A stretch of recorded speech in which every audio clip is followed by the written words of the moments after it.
Hello, welcome. I'm doing some readings right now for numbers.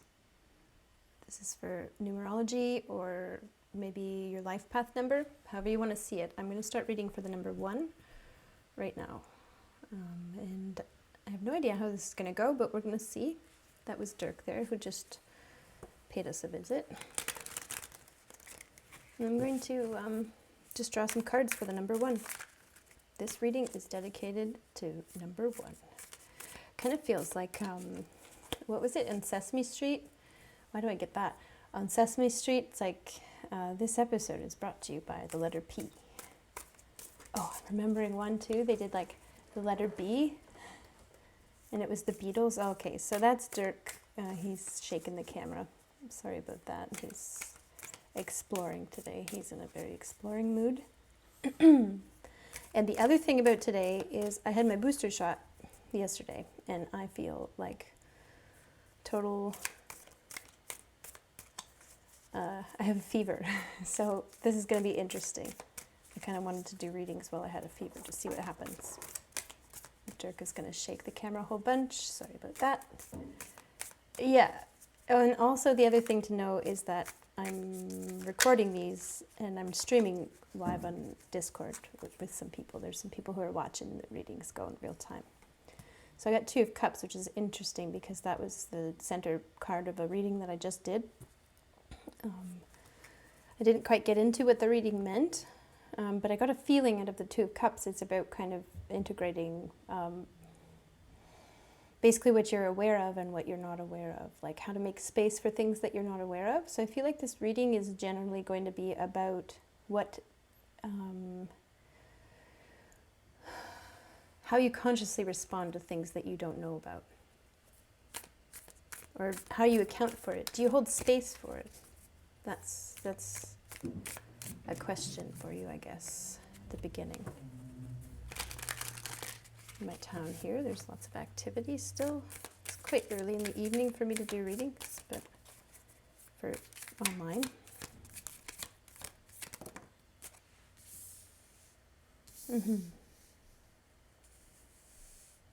So it's like I have 2 characters on this number 1 reading.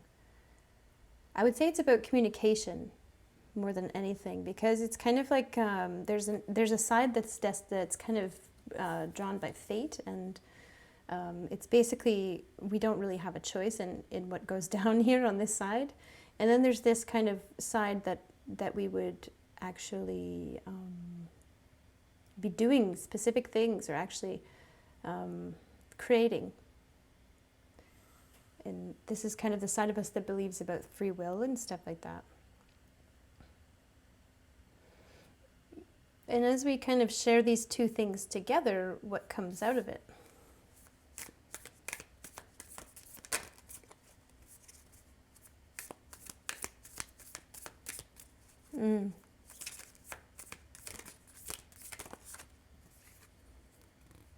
There's a 5 of Swords, and there's an Emperor.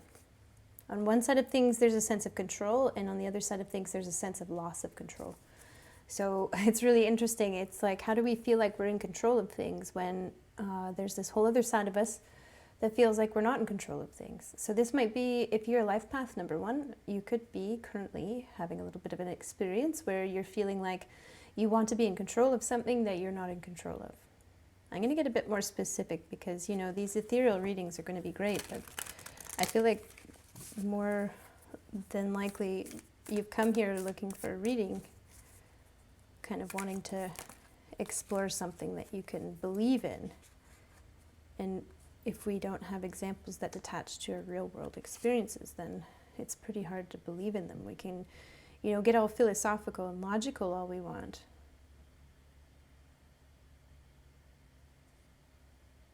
This is an Ace of Cups, and this is a Page of Cups, and then I've got a Page of Swords here, right in the middle between the 2.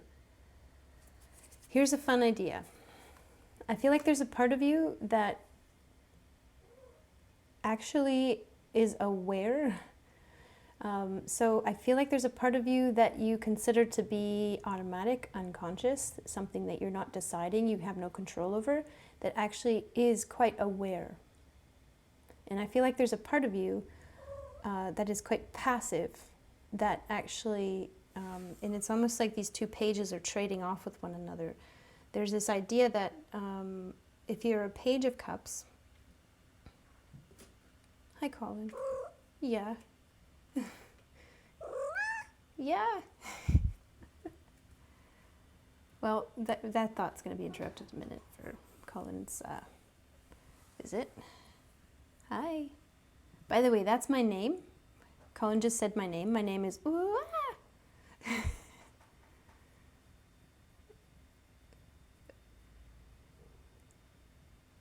He's digging the fire.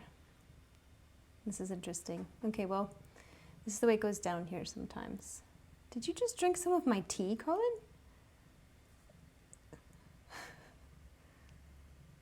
Aren't you dapper? You should put your bow tie on. Well, this is the way it's gonna go. Colin's been looking at me strange all day, like where did they put, oh gosh, your tail in the fire. Get so scared. Okay, well, Colin's gonna be right there and I'm gonna keep reading. There's this side of you that I think is quite passive. Like, I feel like what I'm getting for number one right now is a bit of a... oh, these two cats. Oh my goodness, now Dirk's up behind the camera, shaking it. This is like, I don't know how else to put it. It's like a part of you that doesn't want to take responsibility for the things that you do. I'm just going to say it out loud. I think there's a part of you that doesn't want to take responsibility for the things that you do, so you consider a lot more things to be fate than actually are. That's what the reading is suggesting. Now, of course, you know, don't let me identify your situation. You can just kind of like hear this idea, and whatever it does for you is really more what the reading is about. Like if you hear this and you go like, no, that's not the way it is, then it can just be a little bit more Socratic in that way, where you can kind of just use that as an understanding to strengthen whatever it is that you already believe. That's fine. But this is the idea that there's a passivity in you that isn't ready or isn't kind of courageous enough to take on responsibility for this here, all of the things that you create with what you do, this magician. And what is it that you've created? That's what I want to know. And so this isn't to give you a hard time, it's just more, I think you might be underestimating your power about something in particular. You might be leaving something up to fate, like if it's meant to be, it'll be, but you might actually be able to do something to influence how it goes. Six of Pentacles.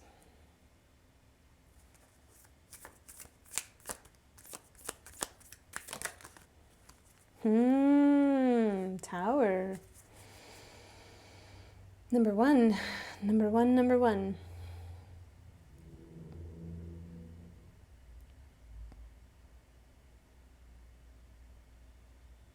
What am I seeing in this tower? I'm getting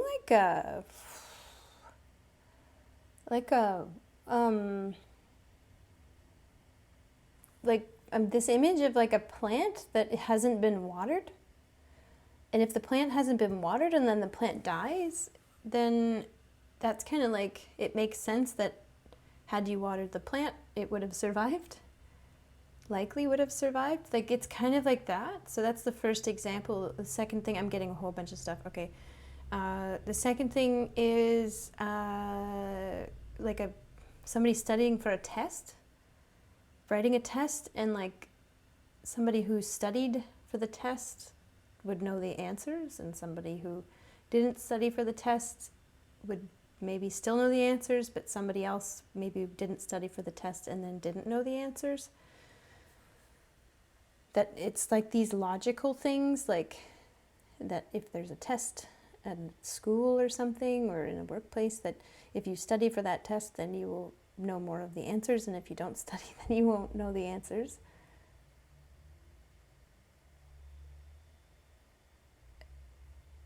For example, the plant, if it wasn't meant to live, then it isn't living. It's the plant is dying because it's not meant to live, or is the plant dying because you're not watering it?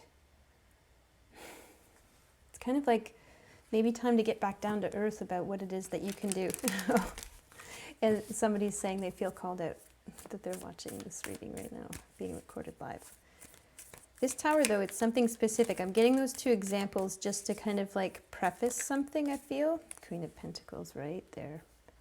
Okay, so I believe this is about a relationship or a friendship. I got this Two of Cups here, and then I've got this Queen of Pentacles, and it's about what you're, basically what it is that you're giving your resources and attention to in a relationship, or what it is that you're giving your resources and attention to in your relationship with yourself, kind of thing. Like that you might be feeling frustrated with, you know, you're trying to understand more about the nature of existence and everything, and you might be reading a lot of books and things, you know, but the whole idea is that, you know, when you're studying yourself, it's great to read books to have ideas of where to go, but unless you start putting in the work of actually observing yourself, it doesn't look like you're going to be able to get there. It's kind of like we can do half the work or something. We can be, but we wouldn't have the courage to do the whole thing. So it looks like something is maybe falling apart. If it's a relationship that you have with another person, then it could be that it's like we're getting a reading here about something. It's not a bit that you haven't put effort into something, it's what effort have you put into it. So in the plant example, there's something like, you know, you really want to see the divinity in plants. And so you might have been putting all of your efforts into trusting that the plant would figure out how to live without you taking care of it. This relationship, for example, if this is a relationship, this could be like you might have put a lot of faith into the fact that it's meant to be this relationship. It's destined. So you might have been looking at some kind of astrology chart or something, and you saw some super important transits happening when you got together with a person or became friends with somebody. And so you might have put a lot of your effort into continuing to observe the destined element, and you might have neglected a little bit the practical efforts that you would contribute. There might be a little bit of neglect. That's what I get when I get the Page of Cups with Emperor reversed, is just basically this kind of very small curiosity for a whole lot of control. But this is just the thing, that we wouldn't exactly identify with it that way because we're the first ones to be very fond of the way that we process things. So you're going to be kind of maybe not too happy with this reading right now. That could be something.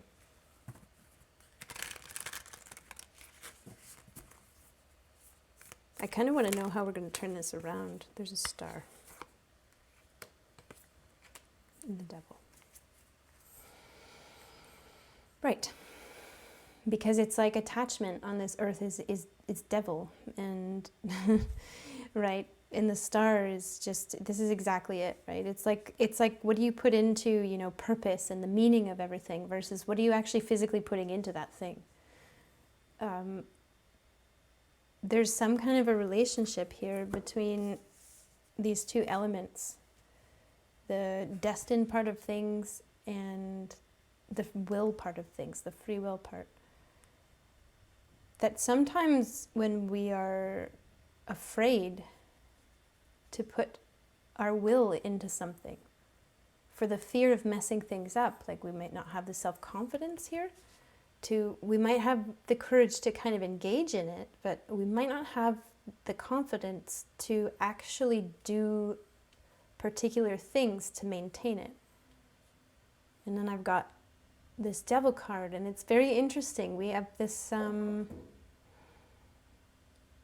devil card is about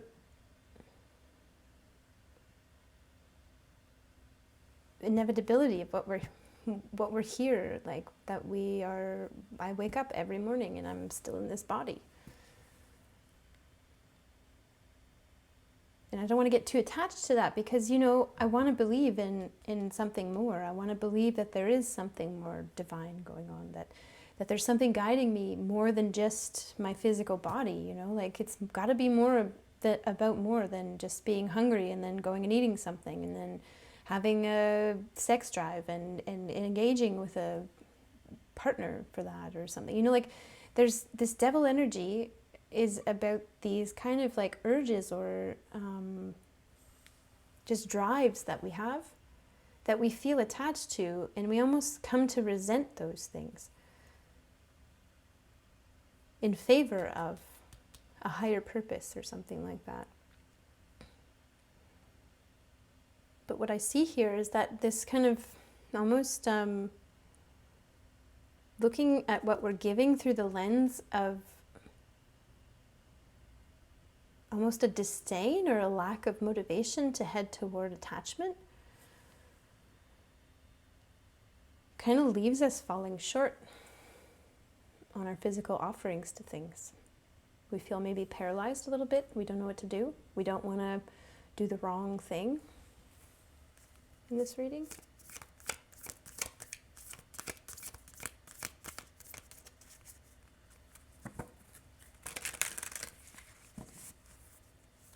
It's going to go somewhere, I know that. But we might have to go to different numbers. This might just be the beginning. Seven of Wands. I think for now there's not going to be much that I could say to you about this thing. I think the idea of this reading has just been to present that possibility to you. That you might have some resentment for your own physical body. And you might be using, this is kind of like using spirituality or, you know, fate and destiny to make up for some form of insecurity that you carry in your body. That doesn't sound too motivating, I guess. I know it kind of sounds a bit negative or something. But I just think there's something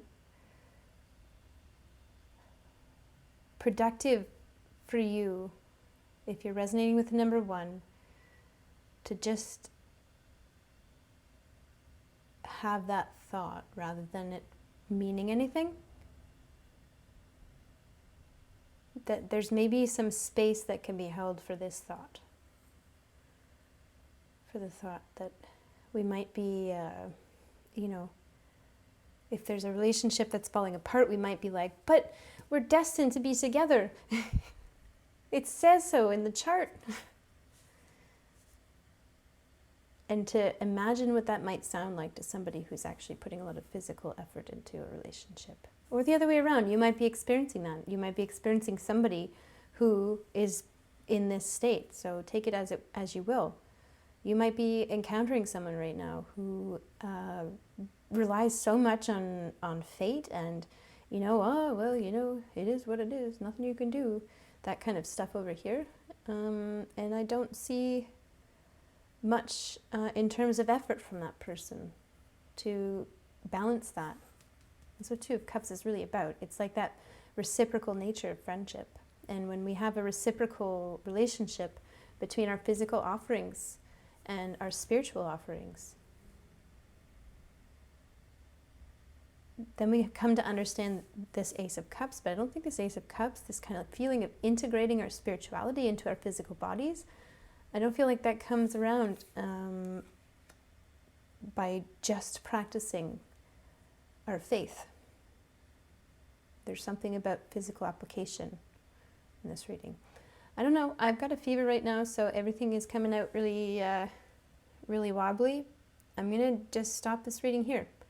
We're doing number 1, so I'm going to do numbers 2, 3, 4, 5, 6, 7, 8, 9. I might even do a wild card 0 reading. So if you're interested in this story or see how it develops, we'll come check out number 2 reading.